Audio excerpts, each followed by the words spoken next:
Hello and welcome back to Buckle Up. This is the facelifted Honda Civic and I'm here today to ask, is this still a really good car?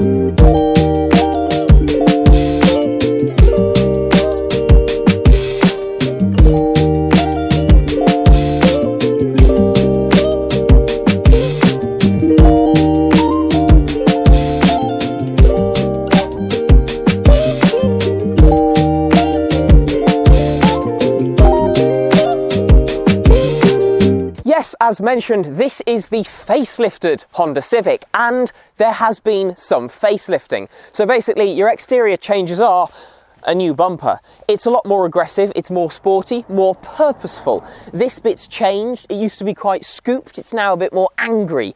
You've also got some lighting changes. No more front fog lights because Honda have improved the LED headlight technology, so you apparently do not need fog lights anymore. You've also got a new daytime running light strike and it's a bit more pointy and aggressive and it looks good. It looks great before, it still looks great now.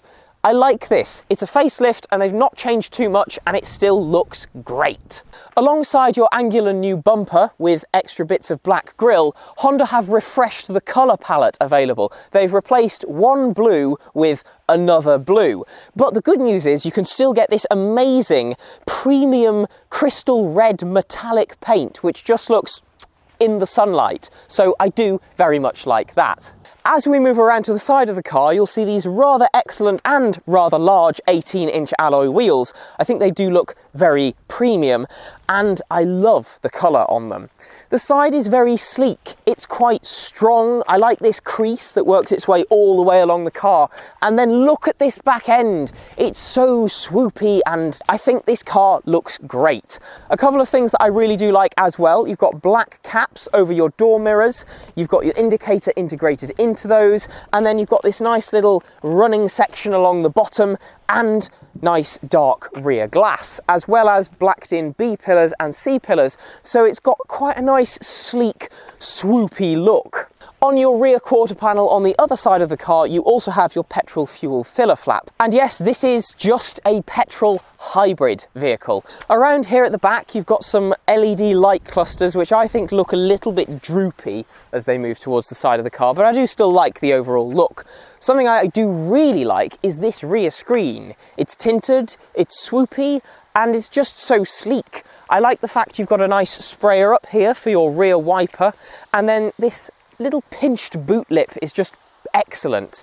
Honda's H badge has the blue ring around the outside of it, which obviously means that this is a hybrid. It is your HEV. We'll explain that later.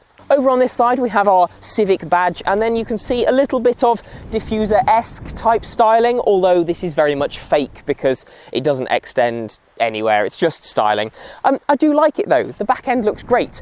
If I pop open this boot, which is manual, you will find 415 litres of space. You've also got a lovely little horizontal parcel shelf, which I find odd, but it works, and it's probably better than like some big thing here, to be fair.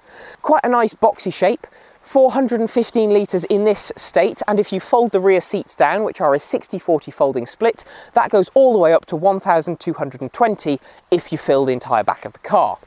This has also got one of Honda's lovely luggage liners in it, which says Civic on it, and if I take this out, there is actually a smidge of extra storage space under the boot floor. That's included in your 415 litres. If you exclude it, it's 410 litres, so there's not really much going on under there.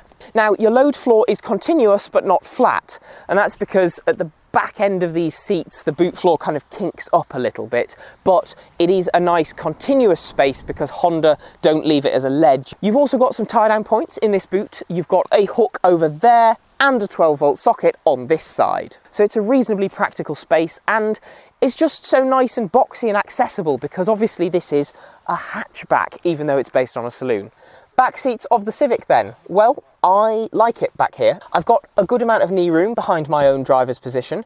I am 173 centimetres tall, so I don't tend to struggle for legroom in most cars, but it is good to see that you know, you've got this much legroom, which means that even if the driver were taller, I would still be fine back here. My 173 centimetres plus a bit of hair does brush this roof, and because obviously you've got quite a swoopy roofline, taller passengers will struggle for headroom in the back of this car, so you will have to slouch a little bit. The good news is though, you've got plenty of room in the footwell and you can tuck your feet underneath the driver's seat, so it shouldn't be too difficult to get comfortable. Other things you've got door pockets which will take a reusable bottle of water, no problem. You've got grab handles, and this door does feel a little bit more on the functional side of the material spectrum, but it's not overtly cheap. In the centre console, I've got a pair of air vents with a flow director, but no ability to control the temperature back here.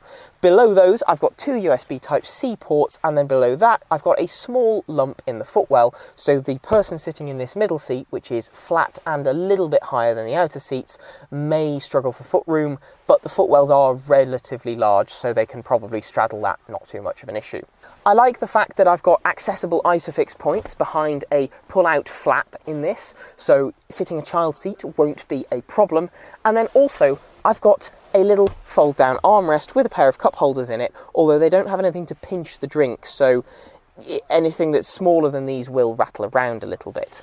The material on the seats is very nice. I've got a woven fabric on the outer two seats and then a faux leather type material in the centre, and it's very comfortable, and all Civics now come with a dark headlining, which is quite nice and premium. Really makes the cabin feel a little bit more cosseting as opposed to quite a light and airy space. It feels a bit more serious and sporty. I like it. Up front, it is lovely. Honda really knows how to do a good interior, because what I've got is proper physical climate controls, proper physical buttons on my steering wheel, on my centre console, and some really nice materials. I've got a nice squidgy dashboard, and I absolutely adore this hexagon pattern across the dashboard. We've seen that on a couple of other Honda products, and I love the little air vent adjustments. It looks really sleek and premium. You've got a nice bit of gloss black plastic here, and then 3 dials in the centre. I wonder what they could be for. Oh, it's my climate control. Thank you, Honda. Thank you. This is automatic climate control. You've got 2 temperature adjustment zones and a fan speed adjustment, but obviously it's got an auto mode, so I personally would just leave it on that. You've got a few buttons below those. You've got your recirc, vent directions, heated rear screen, and front full demist. You've also got some heated seat buttons on either side of the climate control panel, 3-stage heated seating, and a heated steering wheel, the button for which sits at the bottom here. Nice buttons on this. I like the stalks. Honda are very sensible when it comes to labelling their functionality. This wiper stalk tells me exactly what each function does in block capitals, so it's very easy to understand. I've got a power button over here on the right. If I start the car up, you will see this little infotainment screen which sits front and centre in the dashboard.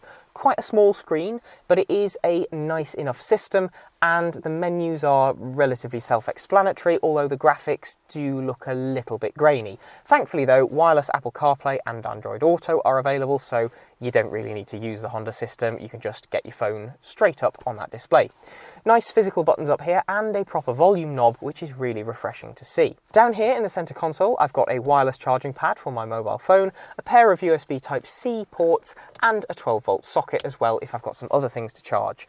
In the centre console area here, I've got a large and small cup holder, both with pinchers in them, so smaller drinks won't rattle around. And then I've got this button selector that we've seen on quite a few Honda products that's quite intuitive, and then a drive mode selector and my electronic parking brake and brake hold. I've got a small amount of storage under this armrest, including a removable tray, which is quite shallow. That's got a nice cushy material on the top of it. And then my glove box is damped, but it's not actually that big. And the massive owner's manual and then locking wheel nut box that you get supplied with kind of take up most of the space there. Obviously, you don't have to carry those things around with you all the time. I've got good-sized door bins. They will take a reusable bottle of water, no problem. And then I've got a large 10.25-inch digital dash cluster. Nice graphics on that. Menus are pretty easy to swipe through, using the buttons on the steering wheel, and the information that's displayed is really nice, quite clear. I just like how Honda do their gauge clusters. They don't kind of throw information at you like some other brands do, but they give you enough and it's all pretty easy to understand. The other thing that's really nice about this cabin is it feels very easy to adjust to how you want it. You've got plenty of movement in the steering column for both reach and rake, and then the seats, whilst manual on this sport trim car, do have plenty of adjustment in them, including height adjustment for the driver's seat, so I can put this all the way down and boy racer it if I want to, because you can't buy a Honda Civic Type R anymore. Boo. Anyway, that's probably enough about the cabin. Let's see how it drives.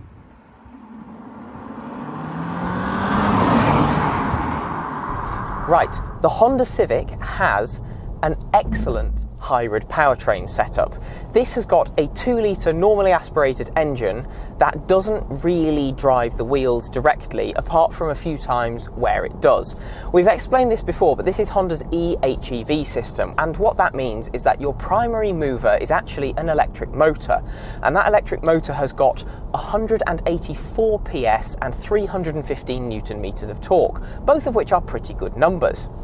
That means you can get from 0 to 62 miles an hour in 7.9 seconds, which is more than acceptable for a car in this class. What you do have though is you only put petrol into this car, and that's because you've got an engine under the bonnet, the 2-litre normally aspirated unit, and that runs a generator which charges up a battery which in turn feeds power into that larger electric motor. So what this is essentially is a series hybrid. Your drive motor also allows energy to be recuperated under regenerative braking. So that means your hybrid battery system is topped up. The battery itself is only quite small, and that means it doesn't particularly weigh much. And yeah, you only put petrol in this, so you don't have to worry about charging if that's something that concerns you. The clever hybridness basically also means that the engine doesn't really directly drive the wheels unless you're doing specific types of driving where it's actually more efficient for the engine to connect directly to the wheels via a single-speed gearbox. And that means that, say, like on a motorway or when you're just pooting along at a fixed speed, your engine will actually directly drive the wheels. So the idea with this system is it gives you the best of both worlds. You get the quietness and smoothness of an electric drive, but you get the convenience that you have with a traditional ICE vehicle. What this all kind of adds up to though is just a really nice drive, and that's because obviously you've got a very smooth and effortless powertrain, but also because this car just drives and handles really nicely. The Civic has been around for many generations, and Honda have just essentially steadily worked away in the background, improving things left, right and centre. And what that means is that this steering is giving me some feedback, the car feels really planted on the road, and it's just such an easy vehicle to place, it's very easy to drive, and it gives me some feedback. I can feel what bits of the car are doing, I can feel things through the steering wheel, and my brake and throttle pedals feel brilliant as well. So if you're after a family-sized hatchback that does give you a little bit of driver engagement, this is actually a pretty solid choice. Another reason why this is a pretty solid choice is obviously this interior. It's lovely in here, it really is. I like the infotainment screen. Yeah, okay, it could be bigger, it could be glossier, but I quite like the matte finish. It means that reflections don't bother you as much. And this digital gauge cluster as well is just brilliant. It conveys information really well, it's really easy to understand everything, and it's quite configurable. This car as a whole is just really easy to live with. I also absolutely love how this car looks on the outside. That's backed up by this really pretty premium feeling interior.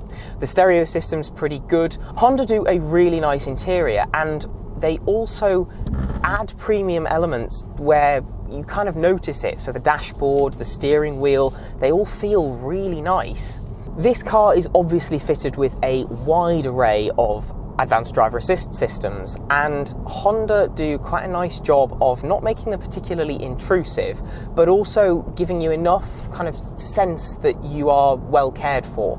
So I've got things like lane departure warning, which is mandated now, speed limit sign recognition, also mandated now, and then Honda have their system that they call Honda Sensing, and it senses things. You've got blind spot monitoring, you've got like you kind of cross traffic alerts, you've got really excellent lane keep assist and adaptive cruise control. And that lane keep assist and adaptive cruise control are honestly probably two of the reasons why, if you've got a lot of miles to do, this is a car that is really easy to recommend, because it's so good at just cruising on motorways or A roads, etc. It's really good for long distance journeys. It's also a car that you can have a bit of fun in, and I really like that. This is a really good all-round hatchback.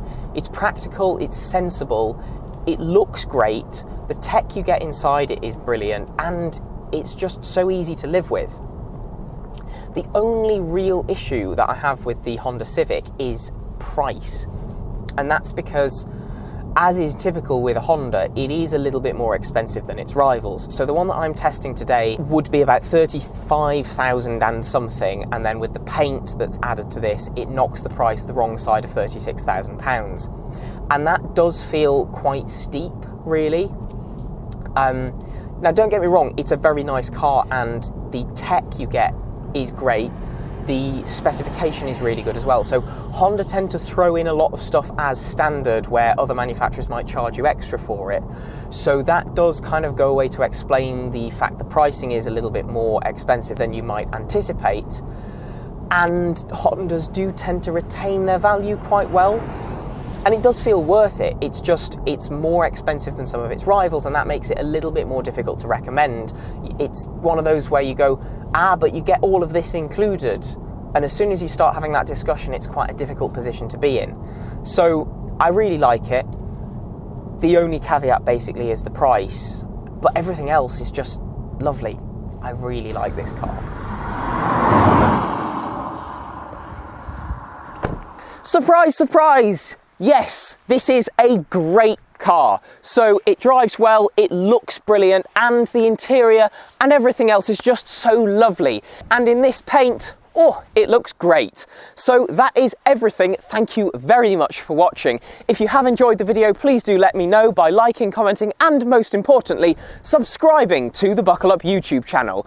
There are a few other ways you can support the channel. They are all linked in the video description. Firstly, we have channel merchandise. You can go and buy something with a Buckle Up logo on it. Secondly, we've got all of our social medias linked in the video description. And finally, we've got channel memberships right here on YouTube. So please do go and do one or all of those things, and I will see you in the next video.